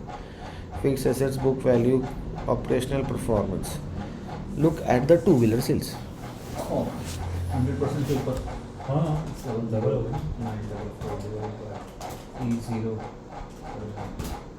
98.9%। And look at the commercial vehicle sales. वो भी बढ़ गई। हाँ वो भी अच्छी बनी। 55%। प्रॉफिट डबल हो ही गया। 2015, क्योंकि ये 15 महीने का नंबर है, 2015 सुने, 15 महीने का नंबर है, क्योंकि उसने कोई डेट वेट चेंज करी है इसलिए कोई। तो 2014 से 2016 ये रहा 2014, 336 रुपये, 2100 रुपये। रीज़न आपको अब उसमें दिख ही रहा है। अब अगर इसमें मैं प्राइस पर यूनिट भी कैलकुलेट कर पाऊँ, वाह, मुझे प्राइसिंग पावर का ये सब वो है ना, अपन ये तो समझ में आ गई कि कैसे मूव करता है प्राइस, लेकिन ये सारी चीज़ें हैं जो ऑलरेडी हो चुकी हैं। हो चुकी हैं। अब मेरी बात सुनो, एक मेरी बात सुनो, अभी आपको समझ में आ गया ये चीज़ें हो चुकी हैं। वो आपको रीज़न पर अपन देख रहे हैं। अभी अपन एस्टीमेट लगा रहे हैं कि आगे चल के ये चीज़ें होंगी कि नहीं होंगी, होंगी कि नहीं होंगी, होंगी कि नहीं होंगी, और हम अंदाज़ा लगा रहे हैं, और अंदाजे में जाके फोमो में आके स्टॉक खरीद रहे हैं। एस्टीमेट लगाना बुरी बात नहीं है। अगर मेरे एस्टीमेट के हिसाब से कोई प्राइस परफॉर्मेंस है तो अच्छी बात है, नहीं है तो आई मे बी रॉन्ग, मैं भगवान तो हूँ नहीं, खुदा तो हूँ नहीं। लेकिन ये नंबर्स आने के बाद, ये ग्रोथ रेट्स आने के बाद, अगर उसका डेटा पढ़ के मैं ये अज्यूम कर सकता हूँ, so why not be sitting in over there. बहुत सारे एग्जांपल्स हैं ऐसे। अभी तो अपन ने एग्जांपल किया, सिर्फ हम ग्रोथ देख रहे हैं कि वो क्या बेच रहा है। एक एग्जांपल देखेंगे जहाँ पर हम प्राइस पर यूनिट भी निकालेंगे। मैं वही पूछना था, आप जो आप बोल रहे थे प्राइस पर यूनिट निकाल लेंगे तो उससे क्या करना है? बता रहा हूँ। गाड़ी होती है 2 व्हील ड्राइव, 4 व्हील ड्राइव। अभी अपन 2 व्हील ड्राइव में चल रहे हैं। अभी जब आप 4 व्हील ड्राइव पे जाओगे फिर आपको दिमाग में अपना पाएगा यार ये भी हुआ तो 2 × 2 इज़ 4x कंपाउंडिंग। अभी अपन 2x कंपाउंडिंग में ये इतना चल गया। तो जब तक ये ग्रोथ के नंबर्स आ रहे हैं, राइट, मान लो किसी टाइम वो बोलता है कि यार मैं 3 लाख की जगह 2.5 लाख ही बेच पाया, आपको डरने की ज़रूरत है कि यार अब लफड़ा है, थोड़ा वेट करके देखते हैं। मैं 3 लाख की जगह मेरा 1.5 लाख ही रह गया, और कोई कोरोना नहीं है, कोई नोटबंदी नहीं है, नॉर्मल सिनेरियो चल रहा है, बाकी लोग ठीक कर रहे हैं, मेरे साथ ही तकलीफ हो गई। आपको पोजीशन कम करने की ज़रूरत है। Now we are looking at the business performance, not the stock price performance. Eicher हो गया? मतलब इसके साथ अगर वो सेल्स भी बढ़ा पाता है, और अगर मान लो अपने प्राइसिंग भी बढ़ा पाता है, प्राइस भी बढ़ा देता है पर यूनिट, तो फिर इसके लिए 10x हो जाएगा। इसके लिए अपन चलेंगे रिलैक्स। अनबीटेबल हो जाएगा दूसरा। इसके लिए अपन चल, मतलब है कि उसके पास प्राइसिंग पावर भी है कि अपने हिसाब से प्राइस भी बढ़ा रहा है, सेल्स भी बढ़ रही है, प्लस प्राइस भी बढ़ा पा रहा है। और ऐसी चीज़ तो कहीं मिलती ही नहीं है। जैसे राजस्थान में तो यही था अपने हिसाब से प्राइस। अब ये रिलैक्स हो है। हाँ। सिमिलरली अगर मैं इसमें वो सेम सेल्स भी बढ़ा रहा था ये, और प्राइस खैर इसमें तो लो वॉलेट शेयर के कारण प्राइस बढ़ रहा था, तो उसको फर्क नहीं पड़ रहा था पब्लिक को। बट बाइक ऐसी चीज़ है कि अगर प्राइस बढ़ा रहे, पर बाइक में कंपटीशन इतना ज़्यादा है, पर वो सेगमेंट ही अलग था। इसलिए बढ़ा पा रहा था। अब हार्ले डेविडसन जैसे हो गया, ये हो गया, इसका भी वो मैंने पढ़ा था कि मतलब ये सब चीज़ें जो हैं जो ब्रांडेड होती है, लुई विटॉन हो गई और ये हो गई, तो अलग ही मतलब लेवल है इनका। सेल्स भी हैं प्लस इनके पास प्राइसिंग पावर भी है, दोनों चीज़ें, इसलिए आज एक ब्रांड है और हाई ग्रोथ कंपनीज है।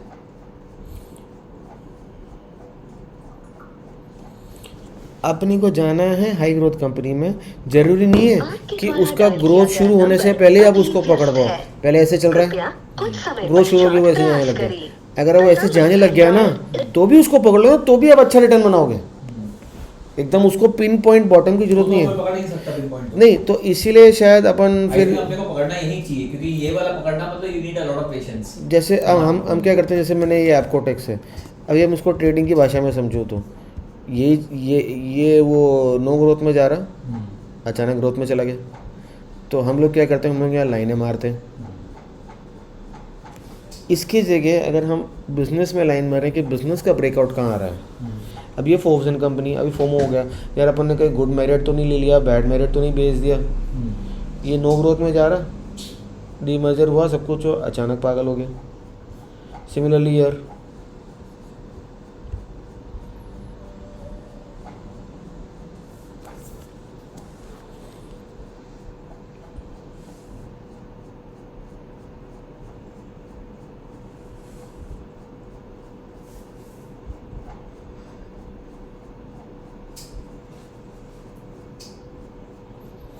तो मेरा कहने का मतलब सिर्फ इतना सा है कि सिंस टेक्निकल्स में भी हम लोग को ये चीज़ चाहिए, हम यहाँ वॉल्यूम कॉन्ट्रैक्शन देखते हैं, पता नहीं क्या क्या देखते हैं, बहुत सारी चीज़ देखते हैं। सो आई वांट टू से कि यार अगर ये ग्रोथ आने वाली है तो ये मेरा अजम्पशन है, मैं गलत भी हो सकता हूँ, हो सकता है मुझे बैठा रहना पड़ता है, हो सकता है ग्रोथ आए ही ना और मैं यहाँ की जगह नीचे गिर जाऊँ, ऐसा भी हो सकता है। So why not, because these are weeklies and one-offs, why not when the growth start coming in the number, why not go and buy here? Because ये तो बहुत छोटा है, लेकिन जब अगर ये लंबे टाइम में ये चीज़ आएगी, so these are the lumber times, actual commodity का these are the lumber times, so these are the growth times. Similarly, rather than looking at the price, आप प्राइस देखो, चार्ट देखो, गलत नहीं है, ट्रेडिंग करो जैसे भी करो, वो गलत नहीं है। अब ये आपका P&L स्टेटमेंट है, this is company call Relaxo. 2011 में 22% की ग्रोथ है, तो क्या ये 10% से ऊपर है? It's a growth company. क्या ये 20% से ऊपर है? It's a super growth company और a high growth company. So this is 2011। So let's go to the BSE website and let's try and understand the reason behind it.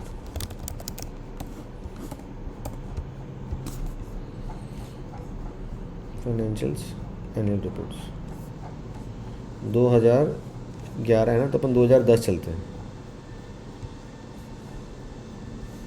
ये main चीज़ है, ये special situations, trading wedding, ये सब चीज़ें बात में आती हैं। अ ग्रोथ कंपनी विद जो बुक वैल्यू को एक्सरसाइज आप कर रहे हो, that is good. A growth company with this अगर मैं वैल्यू जोन में हूँ तो मुझे डिविडेंड नहीं देना चाहिए, उस पैसे को रख के इस रेट पे कंपाउंड करके धंधे को और ग्रो करना चाहिए। Growth is 2 things, growth in sales and growth in profits, and the profit should convert to cash. ये 4-5 बेसिक पॉइंट है। यहाँ चारों पांचों जो आपको चीज़ मिले ना, ले लेने का, फिर परेशान नहीं होने का कि यार क्या होगा। नो यहाँ पर भी शायद आपको डेटा मिल जाए, डेट ऑफ डिक्लेरेशन, खर्चा पानी, सैलरी वैलरी, हाँ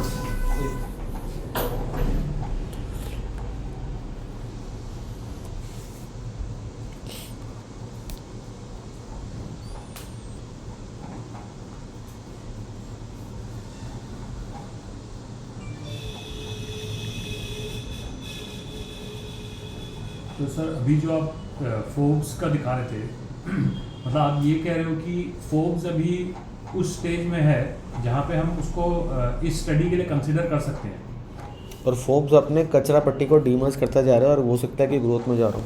तो इसका मतलब डेफिनेटली फोर्ब्स में कोई ऐसा मैनेजर, क्योंकि प्रमोटर तो मर गया, तो ऐसा कोई प्रोफेशनल मैनेजमेंट है जो इसको हाई ग्रोथ में ले जाने की क्षमता रखता हो और कन्वर्ट कर सकता है। तभी वो पहले यूरेका को किया और फोर्ब्स में भी डीमर्जर कर रहा है। हाँ, ताकि कर्जा चुका सके, क्योंकि जब तक कर्जा रहेगा वो हाई ग्रोथ में नहीं जाएगा, क्योंकि कर्जा आपकी हाई ग्रोथ में इंटरेस्ट कॉस्ट जो है आपकी ग्रोथ का प्रॉफिटेबिलिटी ग्रो नहीं करेगी। सेल्स कर देगी तो क्या होगा, दोनों ग्रो करने चाहिए। तो अभी जो डीमर्जर होने वाला है उस बिजनेस को भी we can consider that as a case study for this exercise. Of course. लिया गुरानी? जी सर। गुरानी लिया लोअर सर्किट में? नहीं सर, अभी एक्चुअली मैं फिर जा रहा है अपर सर्किट। अच्छा, जा रहा है। मजाक है तो। मैं एक्चुअली सर अपना राजनीति का वेट कर रहा कि ग्रीन में आ जाता। गुरानी तो क्या लोअर सर्किट पर ले लो, अपर सर्किट में भेज दो। ये खेल चल रहा है उसमें तो।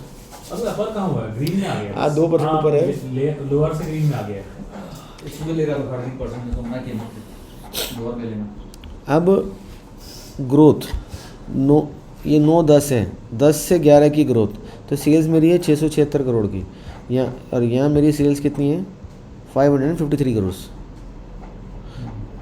बट 553 करोड़ में मेरा जो नंबर ऑफ पेयर्स है कितने हैं 842.97 लाख। सो 553.69 माइनस 842.97 इंटू 100 ये 55369.99 हाँ डिवाइड बाई 842.97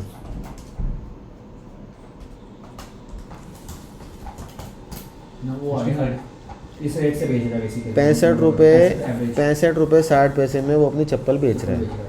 और अभी आपके पास ये 2010 है, 2011 में कितनी ग्रोथ आई है? 22% सेल में, क्योंकि 2011 की सेल कितनी है 676 और 2010 की सेल कितनी है 553। आप कैलकुलेट करोगे आपको वो ग्रोथ आ जाएगी।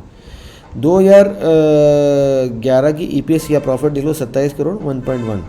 2010 में प्रॉफिट कितना है 37 करोड़ क्या सर?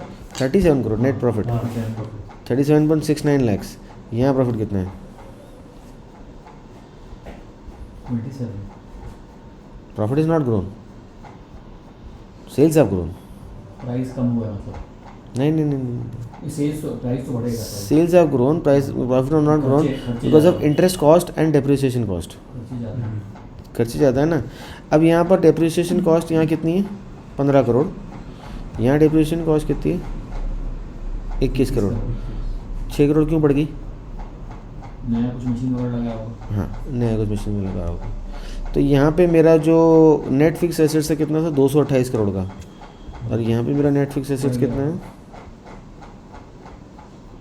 40 करोड़ से मेरा एसेट बढ़ गया। इसी वजह से मेरा प्रॉफिट नीचे आ गया।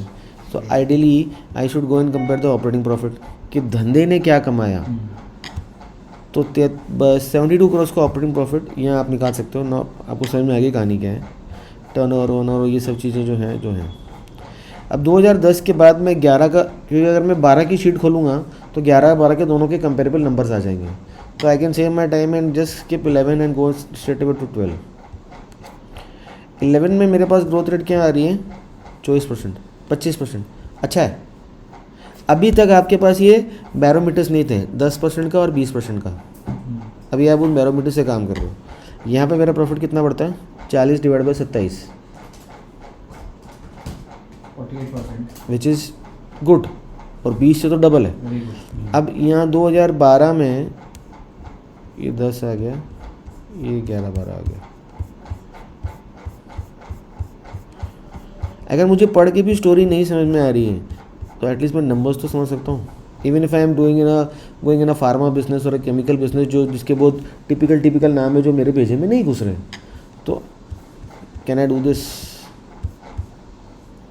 अभी इसका भी, और कोई कंपनी ऐसी हैं जो क्लियर होती हैं, जो ऐसे टेबल्स देती हैं, सब लोग नहीं देते। अब जैसे यहाँ इसने शायद टेबल नहीं दे रखा,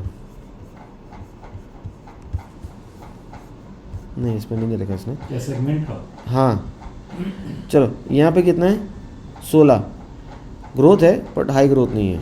यहाँ ये सब चीज़ें आपको कैलकुलेट करने आ गई है। तो लेट्स लुक एट 2013।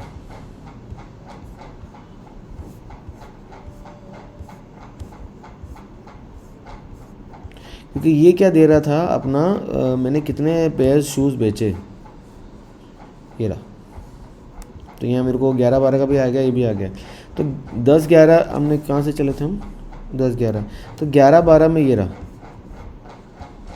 अभी 11-12 में 842 से चले थे, 10-11 में 865 था। तो 68601 डिवाइड बाई 865.74, क्योंकि यहाँ पर हमारी रेट थी 65 रुपये 60 पैसे। 68601 डिवाइडेड बाय 865 79.2 79 रुपीस बढ़ गया 65 से 79 डिवाइड बाई 65 इज़ 21% की मेरी प्राइसिंग इंक्रीज़ है। ठीक है। अब आप देखो ये जो सेल्स बढ़ी है 553.69 से 686, कितना परसेंट सेल बढ़ा है?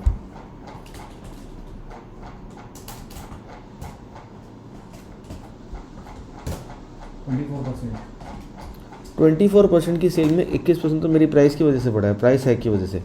मेरा नंबर ऑफ पेयर कितने बढ़े हैं 842.97 से 865.74।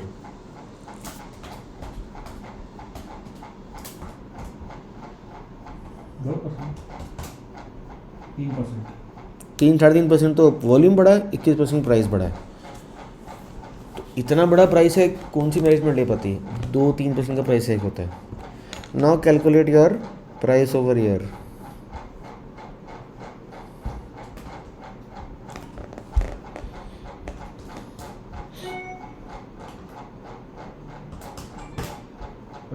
Increase in sales. नहीं, प्राइस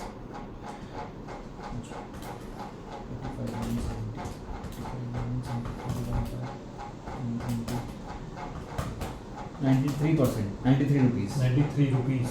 93 रुपीस तो 93 डिवाइड बाय 79, 17%। 18%। और 25% की ग्रोथ में 17% तो 17-18 तो प्राइस का खेल है, बाकी वॉल्यूम का खेल है, so on and so fourth. तो ये बंदा पिछले कई साल से प्राइस भी बढ़ाता जा रहा है और सेल्स भी बढ़ाता जा रहा है। केवल वॉल्यूम बढ़ाता जाता होता तो रिलैक्सो को इतना जंप नहीं मिलता था, क्योंकि वो 4-5%। सो ये जो मेरे पास यहाँ ग्रोथ है, ये नंबर्स जो आ रहे हैं ये यहाँ तक, these were exceptionally compounding number, exceptionally. और ये जो मेरे ऑपरेटिंग प्रॉफिट्स हैं 72, 95, 110, तो क्या ये इनसे मैच हो रहे थे? 95, 72, 95, 110, मोटा मोटा 19-20 ही था ये। तो क्या ये मतलब क्या ये अपना वर्किंग कैपिटल कर पा रहा था? ऐसा तो नहीं कि इसने बहुत ज़्यादा ज़बरदस्ती प्राइस हाइक कर दिया और कस्टमर वो माल लेने को तैयार ना हो। और सेल्स नहीं आती ना फिर। हाँ, सेल्स नहीं आती ना फिर। ये अपना वर्किंग कैपिटल मैनेज कर पा रहा था। क्या देख रहे हो? Total profit to cash flow from operations, मतलब क्या मेरा प्रॉफिट कैश में कन्वर्ट हुआ है। तो इसका मतलब ये है कि जो ये प्राइस हाइक कर रहा था वो बाज़ार में अब्जॉर्ब हो रही थी। अब ये कहानी है। अब ये तो होगी पुरानी बातें। आज की बात, ऐसा कोई बिजनेस जो आप इन्वेस्ट करके बैठे हो और जिसमें आपको डर लग रहा हो, समझ नहीं आ रहा हो, स्टोरी काम नहीं कर रही हो, और जिसके नंबर्स देख के उसको एक समझने की कोशिश की जा सके, XYZ कोई भी। नहीं, वेटका में जाके डेटा नहीं होगा। अभी तो शुरू हुआ है। ये सब देखो ना, कोई भी एपोडेक्स, राजरतन जिसमें डेटा है, और या फिर आपका वो क्या बोलते हैं, और कौन सा है, खुशील, जिसमें डेटा है। अरे पंडित जी निकलो।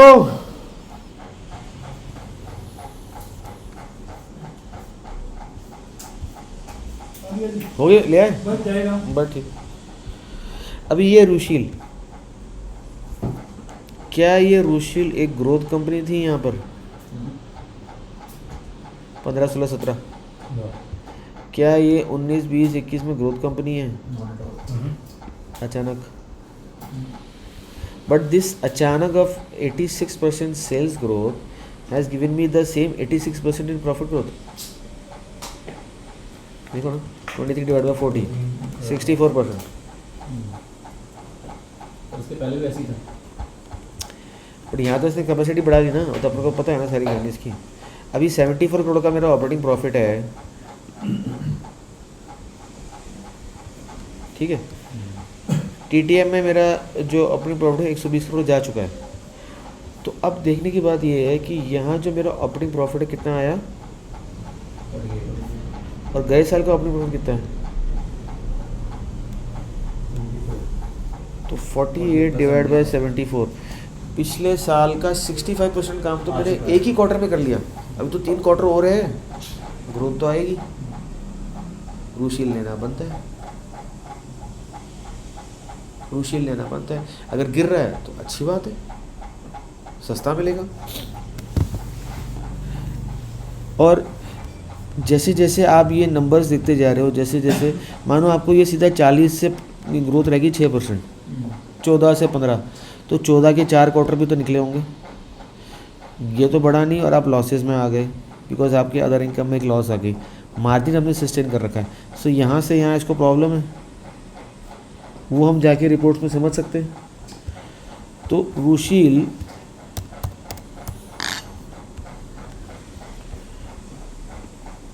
ये रहा, लेकिन 14 से 15 में क्या हो रहा है, आप कुछ भी नहीं कर रहे हो, यू आर फ्लैट। अभी 15 और 16 और 17 18 में आप अच्छा मूव कर दो। 15 से 16 again your sales go this flat. 17 और 18 में आपने अच्छा मूव किया, but was this a growth company और high growth company? Growth company. ठीक है, but look over here.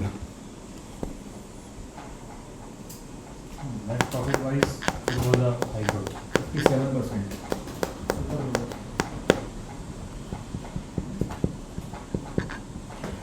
Because यहाँ पर इसको मार्जिन एक्सपेंशन मिल रहा था।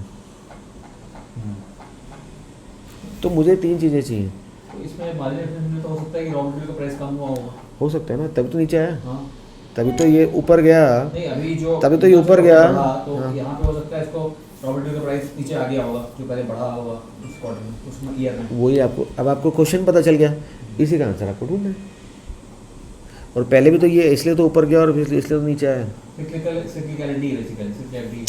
सिक्लिकलिटी के कारण। तो क्या मेरे को 3 चीज़ें समझ में आती हैं? Top line growth, margin expansion and bottom line growth. ये तीनों चीज़ें कपल्ड विद कैश फ्लोज, तो ऑब्वियसली बिकॉज प्रॉफिट कैश में कन्वर्ट नहीं, coupled with ROCs। Now these are the 4 things. अगर ये चारों चीज़ें मिक्स एंड मैच हो रही हैं, स्टार्ट स्टार्टिंग। और अगर ये आपको नंबर्स में देखने से ये चारों चीज़ें मिक्स एंड मैच नहीं हो तो छोड़ दो उसको, मेरे को इंटरेस्ट नहीं है। हाँ, फिर एक चीज़ और आती है, क्या इसके अंदर कुछ ऐसा हो रहा है कि जिससे ये चारों चीज़ें पटरी पे आ जाएं, और वो वहाँ पे आता है स्पेशल सिचुएशन इन्वेस्टिंग। वहाँ पे आता है स्पेशल सिचुएशन इन्वेस्टिंग कि इन चारों चीज़ों को वो लाइन पे ले आता है। अभी आरती सरफेक्टेंट्स जो डीमर्जर हुआ था आपका, दिस वाज आरती सरफेक्टेंट्स, 19 की बात है। 19 से 20 में just look at the numbers, it was a super growth company, 22%, 42% और 22%। ठीक है, now look at the EPS। चलो यहाँ तो मेरे पास, अरे ये केमिकल्स होते हैं जो बहुत सारी चीज़ों में काम आते हैं। ड्रग्स है वो भी इसी का ही है क्या? हाँ, वो तो फिर फार्मा, ड्रग्स और फार्मा में फर्क क्या है? वो अलग काम करता है, वो अलग, ये फार्मा अलग, वो API बना रहा है, वो ड्रग्स बेच रहा है, ये सरफेक्टेंट्स बना रहा है, इंडस्ट्री अलग केमिकल में जा रही है, सब कुछ अलग अलग कर रहा है। वो प्रमोटर को भी पता है कि अगर मैं डीमर्जर करूँगा तो मेरी ROC अच्छी होगी और उस लाइन का जो म्यूचुअल फंड है वो आके उसको खरीदेगा ताकि मेरे स्टॉक प्राइस ऊपर जाएगा। फार्मा में 350 करोड़ का कैपेक्स कर रहा है। हाँ हाँ, आरती इंडस्ट्रीज में तो कर ही रहा है, पर इसमें भी कर रहा है। मार्केट की जो ग्रोथ है 45% के आकार की फार्मा की। तो डीमर्जर पैटर्न, कैपेक्स पैटर्न, तभी तो बोल रहा है आरती इंडस्ट्री ले लो, क्योंकि फ्लोट नहीं है उसमें, 75,000 शेयर हैं, 75,000 है, 7.5 लाख शेयर हैं। वो पढ़ा मैंने, एक ऑन कॉल का जो आता है ना, वो डाला भी मैंने स्क्रीनशॉट उसका, उसमें इसका pharma business is better then your industry business. तभी तो बोला, भले छोटा है वो, उससे बहुत छोटा है, तभी तो बोला ले लो सर। लेकिन सर जैसे मान 1 लाख का भी लिए, तो 1 लाख में जो मैक्सिमम शेयर मिलेंगे अगर रेशियो वाइज, तो इंडस्ट्री के मिलेंगे ना। आप बोल रहे हो इंडस्ट्री बेच देना और उसके बाद फार्मा ले लेना, तो फार्मा तो मिलेगा ही नहीं ना बेच के, तो बाई चांस मिल गया तो वो तो फिर वैसे बाद में भी मिल सकता है। तो स्टार्टिंग में कुछ तो हुआ, अगर नहीं मिला तो कुछ तो है आपके पास। कुछ है। Something is better than nothing. Trackable position आ जाएगी ना अपने पास, ट्रैकेबल ही आएगी वो। ज़्यादा ले लो, ज़्यादा ले लो, 1 करोड़ का ले लो। हाँ, वो अलग बात है, वो आप ज्यादा लोगे तब जाके आपको एक ठीक ठाक वो मिलेगा, क्योंकि उसका रेशियो ही 16% है इसका बिजनेस फार्मा का, और 84% है इंडस्ट्री का। राइट, तो कहाँ ज्यादा मिलेगा इसको अपने को रेशियो में भी? एक मेरे ख्याल से जो स्प्लिट करेगा वो 1 के बदले आरती इंडस्ट्रीज के बदले यूरेका का जो रेशियो आया है वो कॉस्ट ऑफ एक्विजिशन में 0% आया है। हाँ 0%। यूरेका से हटने के बाद, फोर्ब्स के हटने के बाद यूरेका फोर्ब्स का जो कॉस्ट ऑफ एक्विजिशन आया ना वो 0% आया, कॉस्ट ऑफ एक्विजिशन, यानी कि यूरेका वॉज 0%। हाँ, क्योंकि 3 लाख का था यूरेका, तो अपने को 27,000 के मिले थे फोर्ब्स। नहीं, वो नहीं कह रहा मैं, बिकॉज यूरेका के जो नंबर्स है ना, अरे चार्जर में इसका यूरेका का जो नंबर्स है ना, they are considering these numbers 0 crore, 3 crore, 3 crore, they are considering. So Forbes and company का जो टोटल रेवेन्यू है और इसका जो 3 करोड़ का रेवेन्यू, तो यूरेका जो कॉस्ट ऑफ एक्विजिशन का लेटर आया जिससे आपको अपना रिटर्न भी भरना है, यूरेका आपको जीरो वैल्यू पे पकड़ना है और फोर्ब्स को मैं आपको लॉस दिखाना है। तो वो भेजो ना मेरे को, आप भेजने वाले थे मुझे, सीए को भेजना पड़ेगा ना, उसको बताना पड़ेगा फिर। ये मैंने भी सीए को दे के रखा है, ये पड़ा है मेरे पास। मैं उसको बताया तो ना ये तो बहुत बड़ा मैटर है यार, इसको बहुत देखना पड़ेगा। ये जो भेजेगा ना वो एक कॉमन ईमेल में भेजना, मेरे को सीसी कर देना ताकि मैं सेम चीज़ समझा दूँ।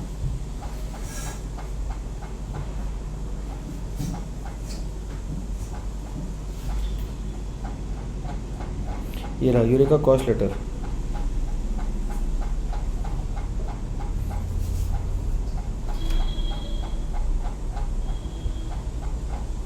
मैंने आपको दोनों को उसमें डाल दिया, टेलीग्राम में। किसमें भेजियो? टेलीग्राम में डाल दिया। हाँ मैं तुम ये कर देता हूँ। आ गया। इसमें देखो ये लास्ट पेज में जाके आपको क्या लिखा आ रहा है। ये सेक्शन ये Eureka Forbes is 0% and 100% is Forbes and company. ये कंपनी का लेटर है।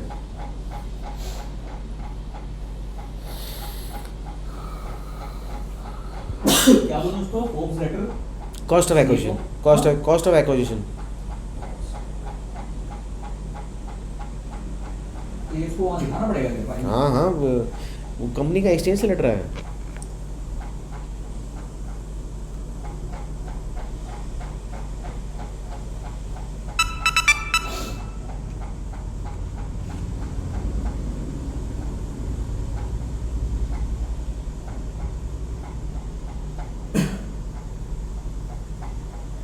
इसको बता ही देता हूँ, समझा देता हूँ। लो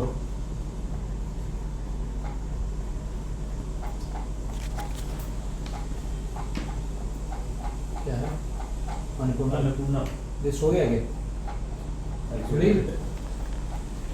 वो एक कॉस्ट ऑफ एक्विजिशन का लेटर है, वो फोर्ब्स का भेजा में से मैंने। एक भी नहीं आया सर आपको। उसमें अपने को ना लॉस दिखाना है वो, क्योंकि अगर प्रॉफिट हो रहा होगा तो उसे वो हो जाएगा। कंपनी का ही लेटर है वो, ठीक है। हाँ उसमें अपने को लॉस दिखाना है। वो अपने 3 लाख के अपन दिए थे तो अपने को 27,000 बचा था उसमें खाली।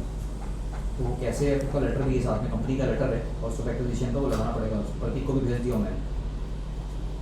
हाँ वो एक शेयर लिए थे अपन फोर्ब्स एंड कंपनी, तो वो 3 लाख का लिए थे। जब वो एक्चुअली क्या हुआ था, वो स्प्लिट हो गया था। तो स्प्लिट होता है ना, तो डीमर्जर हुआ था। तो वो अपने को दूसरी कंपनी मिल तो गई थी पर उसको बेचे नहीं है, तो अपने अकाउंट में ही है।